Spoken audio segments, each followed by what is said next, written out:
So if you look at part 4 of your procedure, at this point in time, you have a couple of things going on. You've separated out your solid iron beads. You have been able to determine the approximate mass of those iron beads. The next thing is, on your hot plate, you have the sodium chloride in solution incubating and heating up.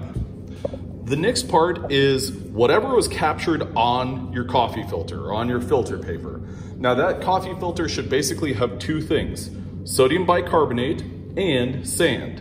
What we're going to do is transfer that coffee filter onto a piece of glassware known as an evaporating dish. Now this evaporating dish, well, it's ceramic and it can endure pretty high heats.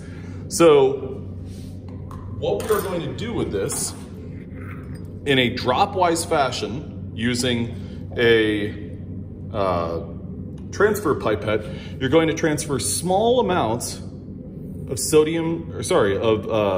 hydrochloric acid. You're going to continue adding hydrochloric acid until, in a dropwise fashion, you're going to continue adding it until basically no more reaction takes place. You're going to get the excess sand from your coffee filter and get everything from this coffee filter transferred to this evaporating dish. Now each one of these transfer pipettes will hold basically a maximum of 3 milliliters. And so as you can see, I've filled up my transfer pipette 2 times, so that's approximately 6 milliliters.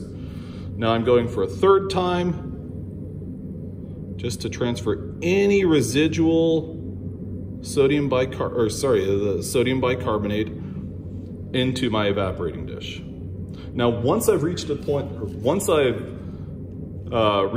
where no more reactions taking place by the addition of any HCl, that coffee filter can be collected and disposed of in the solid waste container.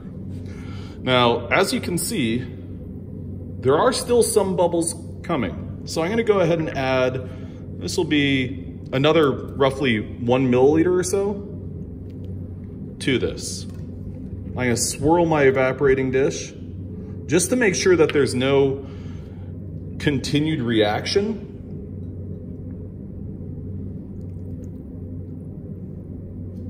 And this takes just a little bit of time, but let it go.